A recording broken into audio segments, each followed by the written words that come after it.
Most people finish Mark Grayson's final fight with Thragg and feel exactly what Robert Kirkman wants them to feel. The hero finally gets his moment. The long journey pays off. Mark's been getting wrecked by this guy for years, and then he drags him into the sun, bites his throat out, and wins. It feels earned, it feels right, and if you just let the emotion carry you, you can walk away thinking you watched a classic underdog story. The hero closed the gap, rose to the occasion, and beat the villain, but that's not really what happened. The fight between Mark and Thragg was never close, not once, not ever. And once you see just how wide that gap actually was, it makes it so much more crazy that Mark got out alive at all. Quick note before we start, most of what we're covering today is from the comics. The animated show only just brought Thragg in during season 4. So if you're a show-only fan, consider this a heads up for what's coming. To really get what Thragg is, you can't start with his first appearance. You have to go way further back, because Thragg isn't someone who worked hard and earned his power the way Mark did. He was built for it. He was born the son of one of Emperor Argal's top advisors, and from the moment he could walk, every single day of his life was spent training to fight. That wasn't something he chose, it was literally the reason he existed. After Argal was murdered by a traitor named Thetis, the Viltrumites tore themselves apart in what the comics call the Viltrumite Civil War. The strong killed the weak, the species beat itself down to fewer than 50 survivors. Every one of those survivors was the toughest, hardest, most dangerous version of their bloodline. And even in that group, a group where each individual could conquer an entire planet on their own, Thragg was still number 1. He's been in charge for thousands of years. He literally carries Argal's skull around as a reminder of what the Empire used to be. He's not just the strongest Viltrumite alive, he's the strongest one that's ever existed. That's who Mark is up against. Now, think about who Mark is at the start of the series. He's a teenager, he's only been flying for a few months, he's never even been in a real fight until his own dad beats him half to death, and his dad, Nolan, is himself one of the most powerful Viltrumites alive, someone who's been conquering planets for centuries, who can take apart Earth's best superhero team without even trying. But even Nolan is considered lower tier among his own kind. Anissa, who's basically a mid-level Viltrumite soldier, can easily take Mark out in their first meeting. That's the starting point. And Thragg is so far past that starting point that the gap is almost impossible to picture. The first real meeting between Mark and Thragg happens during the battle for Viltrum, when the coalition of planets finally goes on the attack. By this point, Mark isn't a rookie anymore. He's survived conquest, he's fought in the Viltrumite War, he's grown a lot. He charges at Thragg, hits him as hard as he possibly can, and lands what he thinks is a big shot. What does Thragg do? He gets a nosebleed.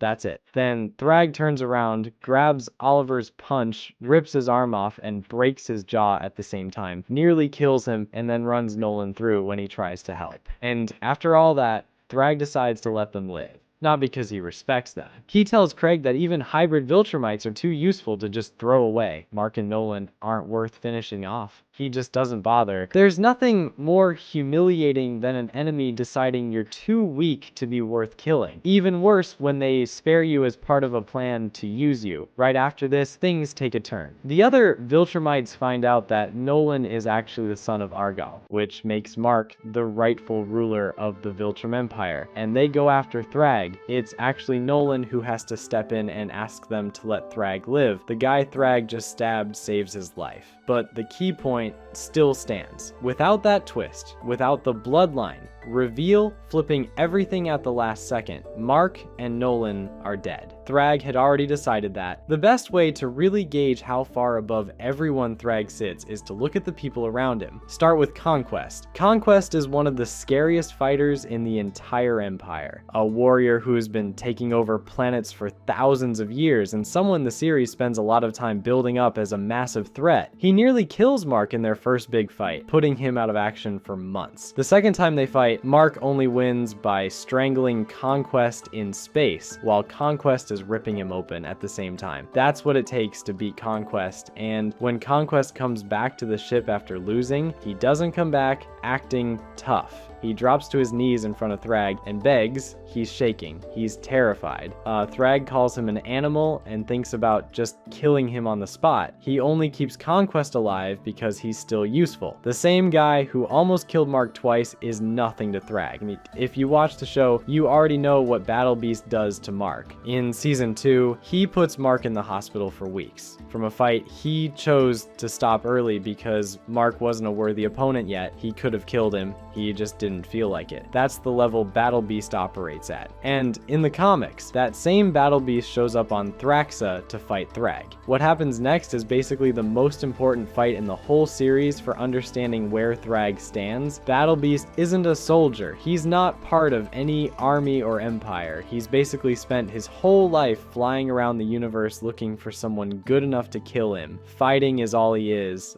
There's no home, no loyalty to anything, just the search for a real fight. When he gets to Thraxa, Thragg's servants release a pack of Ragnars, vicious creatures that ambush Thragg and tear his stomach open before the fight even starts. Battle Beast kills them instead of letting them mess with the contest. Then, and this is the part that tells you everything about who Battle Beast is, he takes out his own sword and cuts his own stomach open to match Thragg's injury. He wasn't going to fight with an unfair advantage. That's his whole deal. They fight for days across an entire planet. Both of them take damage that would have killed basically anything else alive. Thragg loses his left eye, bitten out during the fight. The whole planet gets wrecked. Eventually, Thragg wins by crushing Battle Beast's heart, but he passes out the second it's over and has to be carried off the planet by Thraxans. He can't even move on his own after winning. When he comes back around, he has Battle Beast's skin stripped off and wears it like a cape. That's a message. He's telling the whole universe exactly where he sits. And think about what that means for Mark. The guy who couldn't finish Battle Beast left that fight needing weeks of recovery. Battle Beast fought Thragg for days across an entire planet and still lost. If that's what it takes to really hurt Thragg, Mark isn't close. Then there's Nolan, Omni-Man, the guy who killed the entire original Guardians of the Globe without any of them landing a hit. The guy who put Mark in a coma during their fight in Ohio. For most of Mark's life, Nolan is the ceiling. The thing Mark is always chasing. The level that feels completely out of reach. At the Battle of Viltrum, Thragg just runs straight through Nolan and leaves him for dead. Years later, in the final war, Thragg punches through Nolan's chest and destroys his heart. Nolan lives just long enough to tell Mark to take care of the Viltrumite people, the person Mark spent years trying to become and then be one greater than. Thragg takes him out on the way to the real fight. Mark does get stronger throughout the series, and that actually matters a lot. Viltrumites grow faster the closer they come to dying. Every time Mark gets beaten within an inch of his life and his body has to put itself back together, he comes out of it a little tougher. His half-human side doesn't hold him back here. Viltrumite genes are strong enough that hybrids can hit the same ceiling as full-bloods. Mark's been doing years worth of near-death experiences back to back, so he's growing fast. By the time the final war starts, he can handle almost anyone in the series. Almost. Because while Mark is getting stronger, Thragg isn't standing still either. His time in exile isn't a setback. It's an advantage. Like, he takes over Thraxa, builds an army from scratch by having hundreds of children with Thraxan women, kids who grow up in years instead of decades because of how fast Thraxa's people age. While Mark is in a 5-year coma after the Dinosaurus arc, Thragg is out there training soldiers, surviving monster attacks, and killing Battle Beast. The version of Thragg who shows back up in the final war is stronger and angrier than the one who gave Mark a nosebleed at Viltrum. And it's not about power or empire anymore. It's personal. Mark's family took everything from him. The moment that puts everything in perspective comes when Thragg shows up with his twins, Onan and Ursal, and finds Mark, Eve, and their daughter, Terra. Oliver tries to stop him. Thragg kills him. Mark kills Onan in the fight that breaks out. And then, while Ursal beats Eve close to death, Thragg just ends Mark. He tears him in half. No back and forth, no close call. He just does it. One move. The only reason Mark is still alive is Adam Eve. And this is the part that's really easy to gloss over, so let's be clear about it. Eve's powers don't just put Mark back together like nothing happened. When they kick in at the edge of death, they rebuild him stronger than he was before. A real power bump heading into the final fight. Multiple sources confirm this. After Eve's boost, Mark could actually keep up with Thragg. He doesn't get there on his own through training and willpower. Eve is the reason the final fight is even possible. That's not a knock on Mark. It's just the truth. Even with that boost, even being rebuilt stronger, the final fight is still proof of everything we've covered. Mark doesn't head for the sun because he's confident. He goes there because he has no other option. Thragg just mortally wounded Nolan, and Mark is watching his dad die right in front of him. Dragging Thragg into the sun isn't a big power move, it's the only idea left, and it works because Thragg doesn't think Mark would actually sacrifice himself to win. That moment of surprise is the only crack in the door. The reason the sun helps is pretty simple. Viltrumite bodies are tough because of the way their cells are built, but that structure breaks down under the kind of heat a star puts out. Both of them get cooked down to basically nothing. Thragg's physical advantage doesn't vanish, but it gets a lot smaller when neither of them can hold together, and he's still got thousands of years of experience, but the fight is a lot more even than it would be anywhere else. Robot sends Mark an armored suit in the middle of the fight, remotely from a safe distance. It buys Mark a little extra protection for a short window while Thragg takes the full heat. It's the one moment in the fight where Mark has any kind of edge, then the suit melts off too. After that, it's just both of them. Almost nothing left right on the surface of the sun, and even there, even in that spot, Thragg is still winning until the very last second. He breaks both of Mark's arms. Both of them. Mark has nothing left to hit with. He's inside a star with no working limbs, and Thragg is still going. So Mark bites out his throat. That's how it ends. Not a cool finishing move, not some technique he trained for, the only weapon he had left. He clamps onto Thragg's neck with his teeth and holds on until Thragg drops into the sun's core and burns. Then Alan the alien shows up and carries Mark out because Mark can't do it himself. Without Alan, Mark burns too. The win took Eve rebuilding him, Robot sending the suit, Alan pulling him out, and the decision to go somewhere no one else was crazy enough to follow. Take any one of those away, and it goes the other way.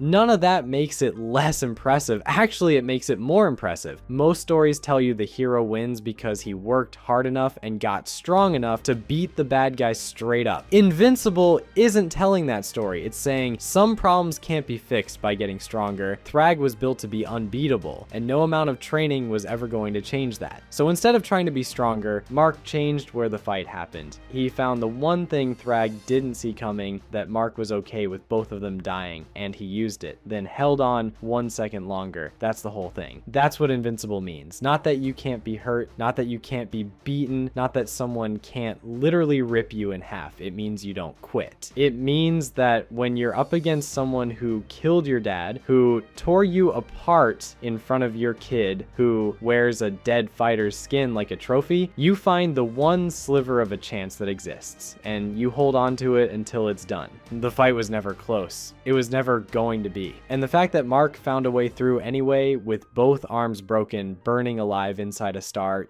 that's the whole point. That's why the name still means something when the series ends.